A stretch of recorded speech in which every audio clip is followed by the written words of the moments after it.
আসসালামু আলাইকুম। দেশ বিদেশ টিভি থেকে হুসেন বলছি। আমার চ্যানেলে সবাইকে স্বাগত। আমাদের দেশে যখন বিয়ে শাদী হয় তখন ওই বউ দেখতে যায়, জামাই দেখতে যায়।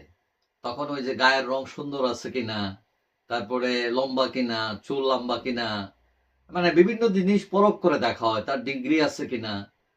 তো এইসব ক্ষেত্র মানে এটাও একটা র্যাঙ্কিং এর মধ্যে পড়ে। যেমন আপনি হোটেলে যখন যাবেন দেখবেন এটা কি 3 স্টার না 5 স্টার, এটা সুযোগ সুবিধা কি। আবার ওই এখন যে হোয়াটসঅ্যাপ, ইমো, মেসেঞ্জার এগুলো ইউজ করেন আপনারা, দেখবেন মাঝে মধ্যে আসে স্টার কয়টা দিবেন। তো বেশি স্টার 5 হইতে পারে, 3, 2, এটা আপনার চয়েস। তো এইরকম আমরা দেখি ব্যাংকিং খাতেও এরকম স্টার আছে, র্যাঙ্কিং আছে। যখন আপনি ব্যক্তিগতভাবে ঋণ নিতে চান বা ক্রেডিট কার্ড নিতে চান, তো সেরকম ক্রেডিট রিপোর্ট চেক করা হয় যে আপনি ক্রেডিট রিপোর্টে কি আসে, আপনি ডিফল্টার কিনা, কোনো সময় দেউলিয়া হয়ে গেছে কিনা, ব্যাংক্রাফট হয়ে গেছেন কিনা, পেমেন্ট ঠিক মতো দিচ্ছেন কিনা, আপনার কয়টা ক্রেডিট কার্ড আছে, তার এগেনস্টে কত ঋণ আছে, বিভিন্ন কিছু আসে। এখন দেশেরও এরকম রেটিংস আছে। তো এই রেটিংসে বাংলাদেশ যে অবস্থানে ছিল আগে, মানে এই রেটিংসটা করেছে যে একটি প্রতিষ্ঠান, এই প্রতিষ্ঠানটা হচ্ছে সিঙ্গাপুর ভিত্তিক প্রতিষ্ঠান। এটার নাম হচ্ছে মুডিস। এই মুডিস একটা বড় প্রতিষ্ঠান যারা ঋণ যাচাইকারী সংস্থা হিসেবে পরিচিত।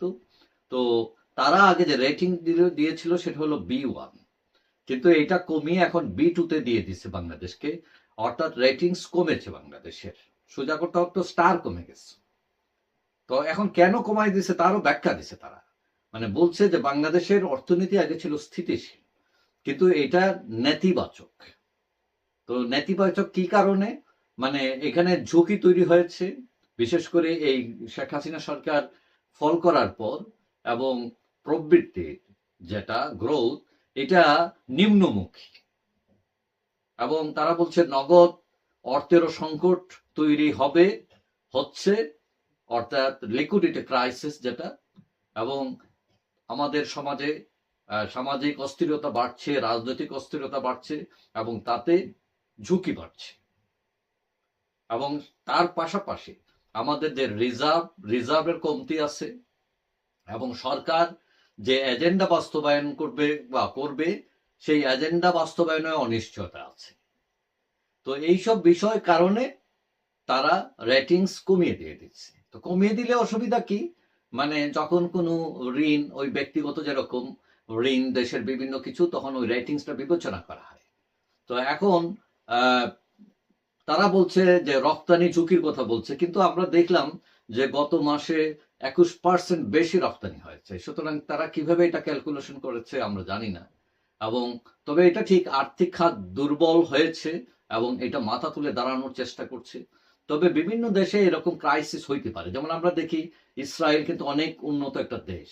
ইসরায়েলের রেটিংও কিছুদিন আগে নিচে নামিয়ে দিচ্ছে, কারণ ওই যে গাজা যুদ্ধ, বিভিন্ন যুদ্ধের কারণে তার ইকোনমি হয়তো গ্রো করতেছে না, তার রেটিং কমিয়ে দিচ্ছে। এটা হইতে পারে।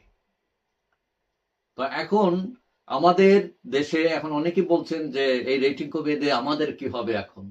আসলে এমন কিছু হবে না। হয়তো আমাদের রেটিংস কমার কারণে গুডউইল, যেটা আমাদের যে সুনাম আহ, যেটা ছিল, এটা একটু ঘাটতি হবে। আমাদের অলরেডি প্রতি মানুষের জনপ্রতি 1 লাখ টাকার ঋণ আছে মাথায় সবার। তো ইউনিশ সরকার এসে অলরেডি তারা $13.5 বিলিয়ন ঋণের প্রতিশ্রুতি নিয়েছেন তিনি যখন আমেরিকা গেছিলেন। তো অনেকেই মনে করছেন এমনিতে আমাদের অনেক ঋণ, এর মধ্যে 13.5 বিলিয়ন প্রতিশ্রুতি পেয়েছেন, সুতরাং আর মহা ঋণ লাগবে বা লাগলেও এটা নেওয়া উচিত না। সুতরাং এই রেটিংয়ে খুব একটা কিছু আসে যায় না, ভাবমূর্তি কিছুটা ক্ষুণ্ণ হবে, কিন্তু আমাদের যে ইকোনমি একদম ধসে পড়বে এই কারণে এরকম কিছু না বলে অনেকেই মনে করেন। যাই হোক, সবাই ভালো থাকবেন। আশা করি দেখা হবে অন্য কোনো ভিডিওতে ইনশাআল্লাহ। আল্লাহ হাফেজ।